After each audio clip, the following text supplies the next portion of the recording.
Warga mulai panik kehabisan sembako, swalayan jadi sasaran penjarahan, pembagian bantuan tak merata.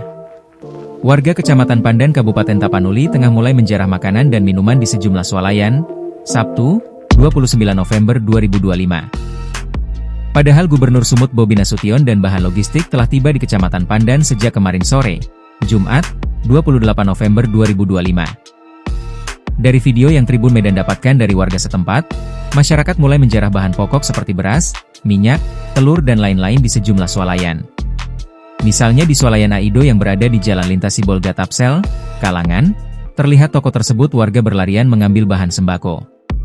Selain itu, barang di swalayan tersebut sudah kosong. Hal serupa juga terjadi di Indomaret dan Alfamidi yang ada di beberapa kecamatan di Kabupaten Tapteng. Seorang warga Pandan, Syakila mengatakan, penjarahan baru terjadi hari ini, Sabtu, 29 November 2025. Hal itu dikarenakan semua bahan sembako di rumah sudah pada habis. Hari ini, baru penjarahan.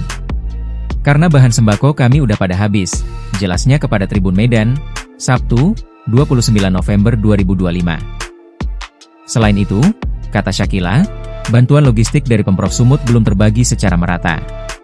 Udah pada antre orang di kantor bupati untuk ambil sembako tapi kayaknya gak bakal cukup dan lama antre jadi menjarah lah, ucapnya.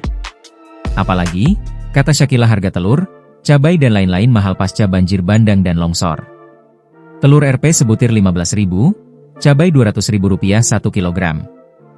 Semua mahal. Apalagi gak ada tempat ambil uang kami udah pada habis, makanya semua ujungnya menjarah, katanya. Dirincikan Syakila, yang swalayan yang dijarah seluruh Indomaret, Alfamart di Kecamatan Tuka, Hajoran, dan Sarudik. Kalau di Sibolga udah mulai jarah konter HP orang. Parah sampai penyimpanan Bulog juga udah dijarah, ucapnya. Untuk itu, Syakila berharap, agar sembako segera dibagikan secara merata. Jangan karena keluarga siapa, jadi itu dideluankan. Kan sifatnya antre, harusnya jangan pandang bulu pembagiannya. Gini semua pesimis bakal dapat walaupun ngantre, jelasnya.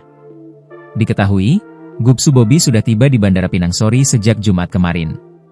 Selain itu, Bobi juga membawa bahan logistik sebanyak 2 truk.